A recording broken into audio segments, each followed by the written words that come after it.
अस्सलाम वालेकुम दोस्तों, मेरा नाम है अली उमर, हमेशा की तरह मौजूद दाऊद और आप देख रहे हैं इस वक्त हमारा शो को कैसे देख रहे हैं। दूसरे लोगों से बात करने जा रहे हैं, बात करेंगे आज आपके साथ टॉप न्यूज का सेगमेंट आपसे शेयर करेंगे। नंबर 1 पे आप लोग से बात करने जा रहे हैं, जो हमारे पास अपडेट आ रही है वो आ रही है साउथ अफ्रीका के हवाले से अपडेट आ रही है कि साउथ अफ्रीका ने अपना जो वर्ल्ड कप का स्क्वाड है वो अनाउंस कर दिया है। क्या स्टोरी है वो आपको बताएंगे। जिम्बाब्वे के हवाले से अपडेट आ रही है, जिम्बाब्वे के स्क्वाड को लेकर अपडेट आ रही है, वो क्या अपडेट है वो आप लोग से शेयर करेंगे। इंडिया का ओडीआई स्क्वाड क्या होगा भाई साउथ अफ्रीका के अगेंस्ट, बिल्कुल सॉरी न्यूजीलैंड के अगेंस्ट साउथ अफ्रीका जो सीरीज हो चुकी है उस पर बात करेंगे। बात करेंगे कि पाकिस्तान के जो बॉलर्स हैं उनकी परफॉर्मेंस बड़ी पुअर चल रही है भाई। आमिर साहब को 27 रन डिफेंड करने थे, उन्होंने एंड में 6 छोड़ा, वो भी छक्का लग जाता, बड़ा मुश्किल बचा। हारिस रऊफ साहब को 10 रन बचाने थे, गैस करें कितनी बॉलों पे खत्म हो गया मैच, 4 बॉलों पे, 6 पे 10 डिफेंड करना था, 4 बॉलों में मैच खत्म हो गया। ये क्या कहानी है, पुरानी गंदी यादें आ गई बिल्कुल। और उस्मान ख्वाजा ने रिटायरमेंट का ऐलान कर दिया और आखिरी जो उनकी वर्डिंग थी वो पूरे पाकिस्तान के दिलों को छू के निकल गई, इस पर बात करेंगे। और श्रीलंका के वर्ल्ड कप के स्क्वाड के हवाले से कुछ अपडेट्स आ रही हैं, बल्कि वो वर्ल्ड कप का जो आपको पता ही है सारा जो वेन्यू था वर्ल्ड कप का वो उन्होंने मीडिया को दिखाया है, साइली स्पोर्ट्स स्टेडियम, जिसमें उन्होंने बताया कि भाई किस किस तरीके से हमने इसमें लाइट्स इंस्टॉल किए, क्या क्या सहूलत होगी, वो क्या कहानी है वर्ल्ड कप के हवाले से वो भी आपको बताएंगे। तो अगर आप हमारे चैनल पर पहली बार आए, चैनल को सब्सक्राइब करें और साथ ही जाना। बात का आगाज करते हैं नंबर 1 खबर के साथ जो हमारे पास आ रही है। तो साउथ अफ्रीका ने अपना वर्ल्ड कप का जो स्क्वाड है वो अनाउंस कर दिया है। ईडम मार्करम की जो क्यादत है उसमें साउथ अफ्रीका जो है इस वर्ल्ड कप में उतरने जा रहा है। देखिए बिल्कुल, साउथ अफ्रीका ने अपना T20 वर्ल्ड कप का स्क्वाड अनाउंस कर दिया है। हैरानी तौर पे बड़े नाम है, कुछ जो जगह बनाने में नाकाम रहे हैं, लेकिन बावजूद इसके बड़ा ही कोई डेंजरस किस्म का स्क्वाड अनाउंस किया है। स्टब्स जगह बनाने में नाकाम रहे हैं, हैंड्रिक्स ड्रॉप हो गए हैं, रिकल्टन ड्रॉप हो गए हैं, क्वाड्जी को इंजरी की वजह से इंजरी प्रॉन्स रहे थे वो ड्रॉप हो गए हैं। जो बड़ी अपडेट है वो ये है, क्विंटन डिकॉक इस जगह बनाने में कामयाब रहे हैं। तकरीबन 7 सिर्फ ऐसे खिलाड़ी हैं जो पिछला वर्ल्ड कप 2024 का था उसमें जो रिटेन रहे हैं। और आपको पता है ग्रैंड फिनाले था इंडिया साउथ अफ्रीका का, जिस तरह से आखिरी मोमेंट पे इंडिया ने जो सूर्य कुमार यादव का कैच था और उसके बाद इंडिया वापस आ गया, वरना एक टाइम पर लग नहीं रहा था कि वो इंडिया मैच जीत सकता है। अगर आप स्क्वाड की बात करें, मार्करम कप्तान है, Bosch, Dewald Brevis, Quinton de Kock, de Zorzi, Ferreira, Marco Jansen, George, Linde, Maharaj, Maphaka, Miller, Lungi Ngidi, नोकिया, रबाडा और स्मिथ, ये इनका स्क्वाड है। तबरेज शमसी जगह बनाने में नाकाम रहे हैं, वजह यही बनी कि उन्होंने क्रिकेट साउथ अफ्रीका के पास के ऊपर लीगल केस कर दिया था एनओसी के लिए, लीग के लिए, और बाद में हुआ ये कि उनको सेंट्रल कॉन्ट्रैक्ट से भी हटा दिया गया और अब तकरीबन इम्कानात ऐसे नजर आने के शायद वो दोबारा कभी भी हमें इस साउथ अफ्रीका की तरफ से खेलते हुए नजर ना आए।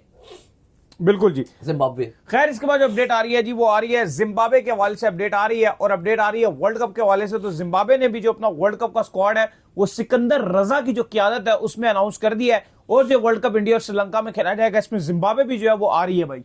देखिए जिम्बाब्वे ने अपना 15 रुकनी स्क्वाड अनाउंस कर दिया। 2024 के T20 वर्ल्ड कप में जगह बनाने में नाकाम रहे थे। 2022 में इन्होंने पाकिस्तान को हराया था वर्ल्ड कप के मैच में, जो बहुत दुनिया में हाईलाइटेड हो गया था। स्क्वाड अनाउंस कर दिया, सिकंदर रजा की क़यादत में एक स्ट्रॉन्ग टीम जिम्बाब्वे ने अनाउंस किया है। ब्रायन बेनेट रहे इस टीम में, रेयान बर्ल की वापसी हो रही है, ग्रैम क्रीमर की वापसी हो रही है, इवांस की वापसी हो रही है, बड़े बड़े नाम है, ब्रेंडन टेलर से लेकर मुजरबानी, मरूमानी, तकरीबन तमाम जो बड़े नाम है जिम्बाब्वे ने अपने स्क्वाड में रखा है। और अली साहब ऐसा लग रहा है कि जिम्बाब्वे इस T20 वर्ल्ड कप में कुछ खास करना चाहती है। आपको पता है काफी उनके ऊपर प्रेशर था, पिछला वर्ल्ड कप ये नहीं खेल पाए थे, इस बार उन्होंने क्वालिफाई किया और उम्मीद है कि वो अच्छा करेंगे। नहीं बिल्कुल जो है वो जिम्बाब्वे सिकंदर रजा की क्यादत में बड़ा पुरुमीद रहता है। बस पाकिस्तान से भाईजान मेहरबानी करिएगा, सिकंदर रजा साहब के पाकिस्तान को शिकस्त देने की कोशिश नहीं करनी अगर हम आमने सामने आगे।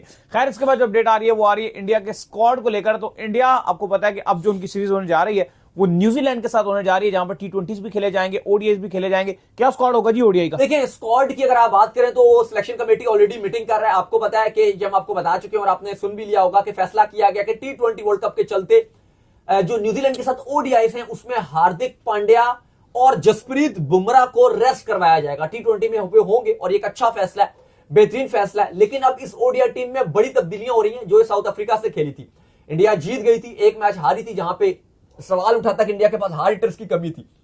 लेकिन अब इंडिया की जो स्क्वाड है इसमें तब्दीलियां होती हुई नजर आ रही हैं। शुभमन गिल के हवाले से अपडेट्स आ रही है कि वो ऐसा कैप्टन इस टीम के स्क्वाड में वापसी करने जा रहे हैं। सिराज इस टीम में वापसी कर रहे हैं, ऋषभ पंत इस टीम में वापसी कर रहे हैं।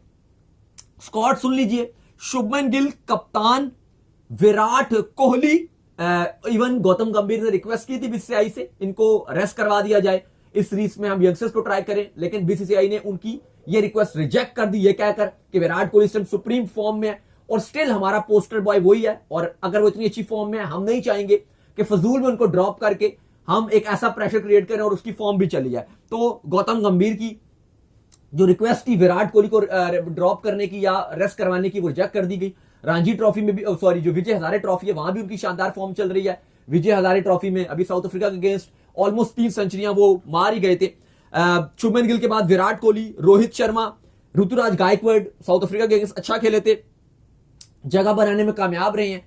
केएल राहुल इस टीम के वाइस कप्तान भी रहेंगे, अगर शुभमन गिल फिट ना हो सके तो फिर केएल राहुल ही कप्तानी करेंगे।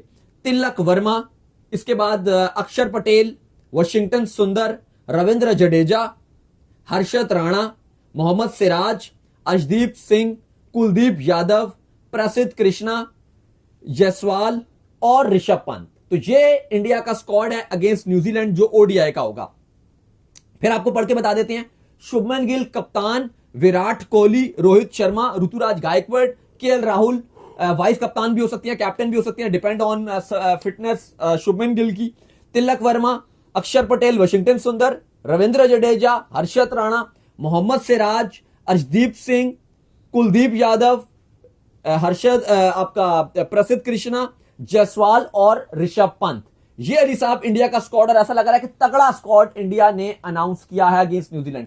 बात यह है कि जो न्यूजीलैंड के अगेंस्ट ओडीआई की हाइप तो खाली उस सिलसिले में ही रहेगी कि विराट कोहली और रोहित शर्मा की वजह से, अदरवाइज जो सारा फोकस्ड है वो T20 पर ही है, क्योंकि अभी पाकिस्तान ने भी 7 तारीख से श्रीलंका के अगेंस्ट T20 खेलने हैं, फिर ऑस्ट्रेलिया के साथ हमने लेट जनवरी और फैब में सीरीज खेलनी है। मोस्ट इंपॉर्टेंट यह है कि न्यूजीलैंड को भी तैयारी करने का मौका मिल रहा है इंडिया में। फिर इसके बाद अगर आप देखो तो ऑस्ट्रेलिया पाकिस्तान आएगी। कल ऑस्ट्रेलिया ने अपना वर्ल्ड कप का स्क्वाड अनाउंस किया, पाकिस्तान का अगेंस्ट स्क्वाड अनाउंस नहीं किया, लेकिन उम्मीद की जा रही है कि मैक्सिमम वर्ल्ड कप वाले ही खिलाड़ी पाकिस्तान सीरीज में होंगे। और न्यूजीलैंड भी ये जो अपना वर्ल्ड कप के स्क्वाड के कुछ खिलाड़ी उन्होंने लीग्स में खेल रहे हैं, वो उन्होंने कहा कि लेटर ऑन ज्वाइन करेंगे। ओडीआई स्क्वाड अलबत्ता न्यूजीलैंड का जो अनाउंस किया गया वो बिल्कुल भी अच्छा नहीं है। खैर, इसके बाद जो अपडेट आ रही है हमारे पास वो आ रही है आमिर और रऊफ के हवाले से अपडेट आ रही है। अच्छा भाई साहब, एक हमारा बॉलर बॉलिंग कर रहा था बांग्लादेश प्रीमियर लीग में, वहां पर जो वो चाहिए थे मोहम्मद आमिर की मैं बात कर रहा हूं। शमीम जो उनके अगेंस्ट बैटिंग कर रहे थे, 27 रन रिक्वायर्ड थे और शमीम ने उनको 20 रन 5 बॉलों पे दे मारे। आखिरी बॉल अल्लाह की ऐसी करनी हुई कि शुक्र है कि उनसे यॉर्कर हो गया, जो बॉल वहां पर शमीम ने रोक लिया। अगर वो छक्का लग जाता तो ये मैच हो जाता टाई और बात चली जाती सुपर ओवर की तरफ। एक बॉलर हमारा बॉलिंग कर रहा था ऑस्ट्रेलिया के अंदर, नाम है उसका हारिस रऊफ, चाहिए था 10 रन और उस भाई साहब ने पहली बॉल पे सिंगल, दूसरी बॉल पे डबल, तीसरी बॉल पे छक्का, चौथी बॉल पे चौका और ये 10 रन उसने 4 बॉलों पे कंप्लीट करवा दिए। तो दाऊद साहब, ये हमारे जो प्रीमियम कहलाए जाने वाले फास्ट बॉलर्स हैं, इनको तो छोड़ा ही नहीं जा रहा। देखिए, बिल्कुल पाकिस्तान की fast bowling specially world cup से पहले थोड़ी सी परेशानी अब बढ़ती जा रही है, क्योंकि पहले तो शाहीन शाह अफरीदी की इंजरी की अपडेट आ गई, अभी वो मुकम्मल फिट नहीं है, बिग बैश से वापस बुला लिया गया है, रिहैब मुकम्मल करेंगे, फिर दोबारा से जो भी होगा वो तो चलो आगे की बात है। लेकिन हारिस रऊफ की जो पुअर फॉर्म थी, एशिया कप में भी ऐसे ही 10-11 रन था, हमने देखा, हम कल भी बात कर रहे थे, रिंकू सिंह जो पूरे एशिया कप का पहला मैच खेला, पहली बॉल खेला, चौका मार दिया। तिलक वर्मा ने जिस तरह से ट्रीट किया, लेकिन ऐसा लगा कि एशिया कप में भी आखिरी ओवर वो ठीक नहीं कर पाए थे। फिर यूएसए के अगेंस्ट भी अगर आप देखो हम हार गए थे, बहुत हाईलाइटेड हुआ था T20 वर्ल्ड कप का सबसे बड़ा जो मैच हाईलाइट हुआ था वो यही मैच हुआ था पाकिस्तान यूएसए का, क्योंकि वहां भी actually Mohammad Aamir super over में कुछ नहीं कर पाए थे। इवन आमिर ने 19वां ओवर जो था वो अच्छा किया था, 3 रन दिए थे सिर्फ, लेकिन सुपर ओवर उनको दे दिया, वहां पे उन्होंने मरवा दिया।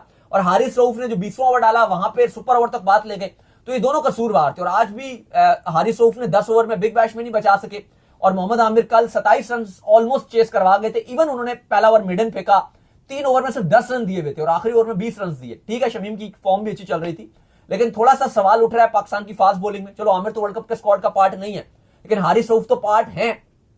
उनसे तो आप सवाल पूछोगे कि भाई आपकी तो फॉर्म बिल्कुल भी नहीं चल रही, और अभी आपने पाकिस्तान श्रीलंका के सीरीज के ऊपर बिग बैश को इंपॉर्टेंस दे दिया। वर्ल्ड कप में आपको डायरेक्ट एंट्री मिल जाएगी। शाहीन शाह अफरीदी वो ऑलरेडी बिग बैश खेल रहे थे, पाकिस्तान सीरीज छोड़ दी थी, श्रीलंका की सीरीज, और उसके बाद आपके सामने चीजें हैं। तो ये पाकिस्तान क्रिकेट के लिए अच्छी चीज नहीं है, स्पेशली वर्ल्ड कप से पहले ये हमारे लिए एक सरदर्दी बन गई है। स्पेशली फास्ट बॉलर्स का आउट ऑफ फॉर्म होना, इंजरी सामने आना, ये बिल्कुल भी अच्छी चीज नहीं है। अच्छा, इसके बाद जो अपडेट आ रही है वो आ रही है उस्मान ख्वाजा के हवाले से। तो उस्मान ख्वाजा ने जो आज रिटायरमेंट का ऐलान कर दिया। लेजेंडरी कैरियर जो उनका ऑस्ट्रेलिया की तरफ से रहा, कमाल उन्होंने इनिंग्स जो ऑस्ट्रेलिया की तरफ से खेली, फिर उनके अल्फाज जो है वो दिल को छू गए, जिसमें उन्होंने ये कहा कि मैं एक प्राउड जो है वो पाकिस्तानी हूं, ब्राउन कलर का मैं हूं, और फिर भी देखोगे लोग मुझे कहते थे कि आप ऑस्ट्रेलिया की तरफ से नहीं खेल सकते, और एज अ मुस्लिम मतलब मैं एक प्राउड मुसलमान भी हूं और मैं ऑस्ट्रेलिया की तरफ से जो है वो खेल गया, देखो आज मैं कहां पर मौजूद हूं। इस वर्ल्ड ने दुनिया भर में जो उनको बड़ा हाईली प्रेज देखिए, उन्होंने बहुत सारी शिकायतें भी की यहाँ पर प्रेस कॉन्फ्रेंस, और बहुत ही शानदार उनका फेयरवेल था। मैं आपको कल ही, अगर आपने हमारा शो देखा, कल भी हमने आपको बता दिया था कि उस्मान ख्वाजा की किसी भी टाइम प्रेस कॉन्फ्रेंस का ऐलान हो जाएगा और वो रिटायर्ड हो जाएंगे, क्योंकि एशेज में जिस तरह से ऊपर नीचे चीजें चल रही थी, वो इंजर्ड हो गए थे। उसकी भी उन्होंने शिकायत की कि एक बार मैं इंजर्ड हो गया तो कहा गया कि बस ये मेरी इंजरी को लेकर जो बहुत ज्यादा नेगेटिव प्रोपेगेंडा चलाया गया। इसका भी उन्होंने कहा कि मैंने इतना कुछ किया, इतने रन बनाए, इतनी फॉर्म दिखाई है, लेकिन एक बार इंजरी होगी, वो गोल्फ खेलते हुए, उसको लेकर क्रिकेट ऑस्ट्रेलिया में मीडिया में इतना ज्यादा हल्ला गुल्ला मचा, उसका उन्होंने गिला जरूर किया।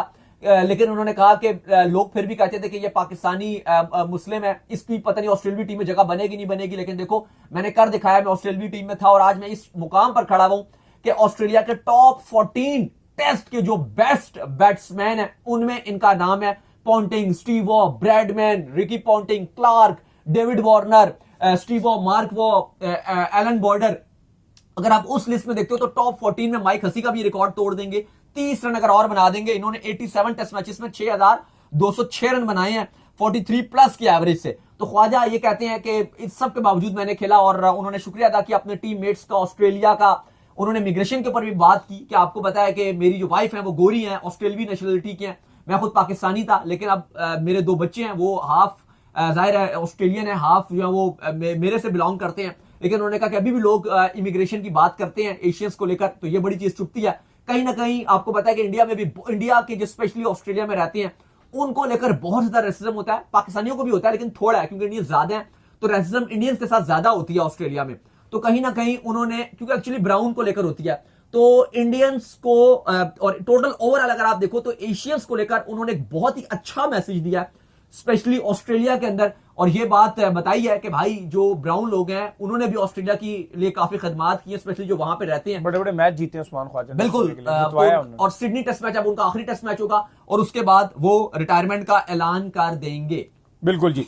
खैर, इसके बाद जो हमारे पास अपडेट आ रही है वो आ रही है श्रीलंका के हवाले से। तो श्रीलंका ने जो आज मीडिया को साहिली जो स्पोर्ट्स है उनका वहां पर जो वो इनवाइट किया था, वहां पर आपको पता है कि कोलंबो में ये जो है मौजूद है, वहां पर इतनी ज्यादा फैसिलिटीज नहीं थी, लेकिन श्रीलंकन क्रिकेट बोर्ड ने वहां पर काफी सारा काम करवाया, लाइटें इंस्टॉल करवाई, बहुत कुछ जो है वहां पर करवाया।